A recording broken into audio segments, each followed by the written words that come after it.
एक भक्त के सामने भगवान आए। भगवान ने कहा मुझे पहचान लिया? बोले हाँ अच्छे से पहचान लिया, तभी तो प्रणाम कर रहा हूं आपको। बोले मैं ईश्वर हूं ना? बोले नहीं, आप ईश्वर नहीं है। मैं परमात्मा हूं? बोले आप परमात्मा नहीं है। बोले मैं देवता हूं? बोले आप देवता भी नहीं हो। बोले मैं भगवान हूं? बोले आप भगवान भी नहीं हो। वो ईश्वर जोर से हंसा कि जब तू मुझे ईश्वर भी नहीं मान रहा है, देवता भी नहीं मान रहा है, परमात्मा भी नहीं मान रहा है, भगवान भी नहीं मान रहा, तो फिर क्या खाक पहचाना तूने? लगता मुझे पहचाना नहीं तूने। उस भक्त ने कहा नहीं, मैंने पहचान लिया आपको, नहीं तो मैं प्रणाम नहीं करता। बोले मैं कौन हूं? तो उसने हाथ जोड़कर कहा तू ईश्वर किसी और का होगा, तू भगवान किसी और का होगा, तू परमात्मा किसी और का होगा, तू परब्रह्म किसी और का होगा, अरे तू देवता भी किसी और का होगा, मेरा नहीं। बोले मेरा क्या है? बोले मेरा तो तू एक ही है। बोले क्या? बोले त्वमेव माता च पिता त्वमेव बंधुश्च सखा त्वमेव। मैं ईश्वर को नहीं जानता वो कैसा है, मैं परमात्मा को नहीं जानता वो कैसा है। हाँ हाँ, मैं मेरी माँ को जानता हूं कि मेरी माँ कैसी है। हे नाथ, बन सके तो तू मेरी माँ बन जा।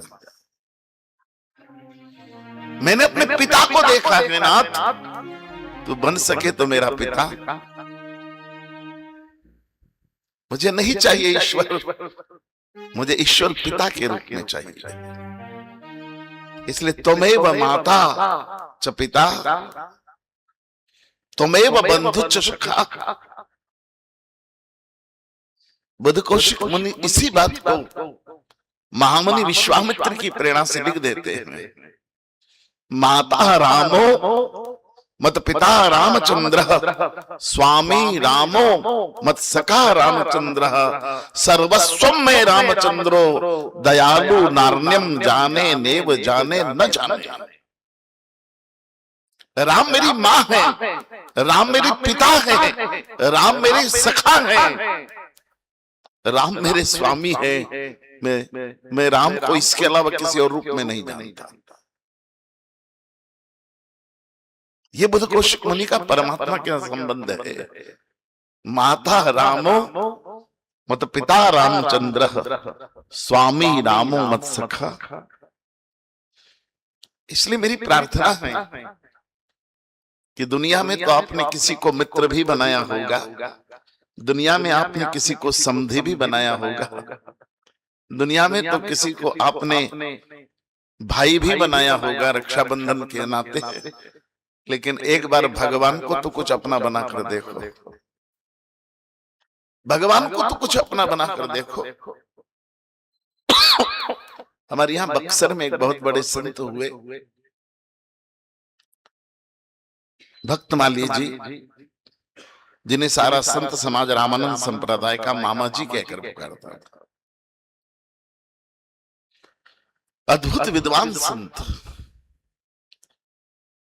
रामानंद संप्रदाय की विभूति थे पूज्य भक्तमाली जी। वो हमेशा श्री जानकी जी को अपनी बहन मानते थे और राम जी को बहनोई मानते थे। सदा कहते थे जानकी जी सीता जी मेरी बहन है, क्योंकि जानकी जी की जन्मभूमि के बक्सर के रहने वाले थे। जानकी जी को बहन कहते थे, भगवान राम को बहनोई या जिया जी कहते थे, इसलिए सारा संत समाज उनको मामा जी कहता था। और उन्होंने जीवन भर बालकांड से आगे की कथा नहीं कही कभी। वो कहते थे मैं अपनी बहन जानकी जी को वनवास नहीं दे सकता, इसलिए वो जब भी उनसे 1 महीना कथा करा लो कि 1 दिन कथा करा लो, वे बालकांड से बाहर जाते ही नहीं थे कथा करने। जितनी कथा कहते थे वो केवल सीताराम जी के विवाह तक की कथा कहते थे, उससे आगे।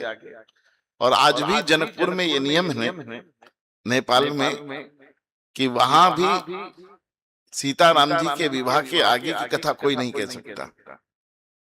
जब मैं भी वहां 9 दिन के लिए राम कथा करने गया तो वहां के श्री महंत जी ने सीधा मुझे बुलाकर कहा, पंडित जी पहली बार आए हो? मैंने कहा इस बार तो पहली बार ही आया हूं। बोले यहाँ का नियम मालूम है? मैंने कहा नहीं। बोले यहाँ हमारी जानकी जी को वनवास मत दे देना तुम, नहीं तो खैर नहीं है तुम्हारी। हमने कहा फिर? बोले बालकांड से आगे की कथा जनकपुर में नहीं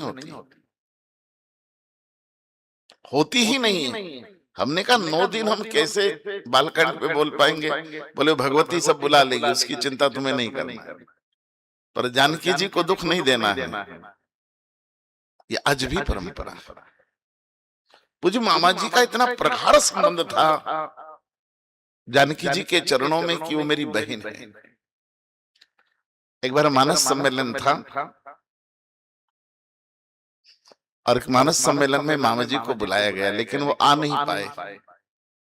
दूसरे वर्ष फिर आग्रह किया। मध्य प्रदेश के मल्हारगढ़ की बात है ये।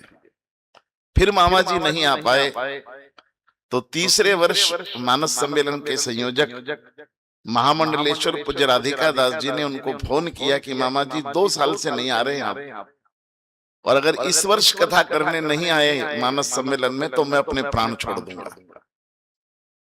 मामा जी ने हंसकर विनोद में कह दिया कि प्राण छोड़ने की आवश्यकता है तो आप न छोड़ेंगे, मैं छोड़ूंगा बोला। और मामा जी ने निमंत्रण स्वीकार कर लिया। मामा जी आए भी पर एक ही दिन के लिए आए। हम सब इतने प्रसन्न थे कि मामा जी एक ही दिन के लिए आए, चलो आए तो उनको सुनेंगे। तो हम 7-8 वक्ता थे, कोई नहीं बोला। आज मामा जी को सुनेंगे केवल। और उम्मीद थी कि मामा जी जानकी जी का या राम जी के विवाह का कोई मंगलमय प्रसंग सुनाएंगे, लेकिन उन दिन उन्होंने संयोग से ईश्वर अंश जीव अविनाशी चेतन अमल सहज सुख राशि इस चौपाई पर अपना व्याख्यान दिया। और बोलते बोलते उनके मुंह से निकल गया कि राम जी पिता हैं, जानकी जी मां।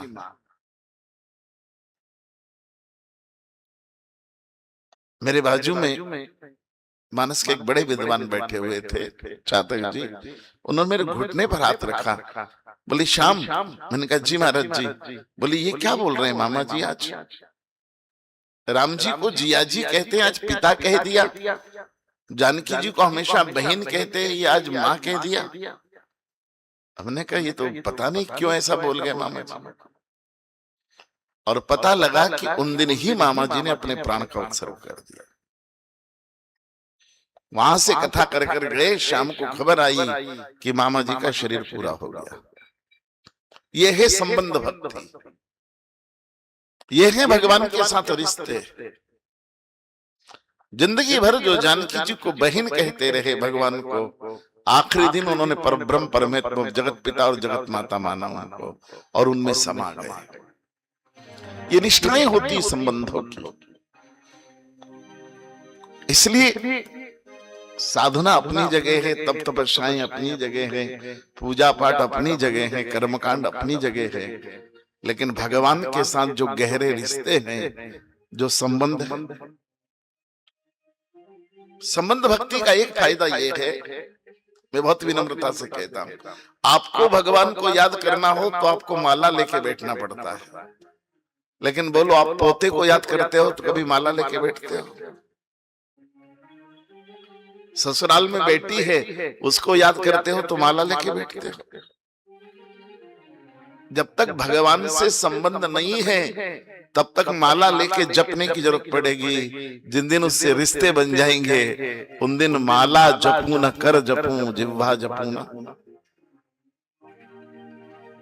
जिन दिन उसके साथ कोई संबंध बन जाएंगे, यही संबंध भक्ति का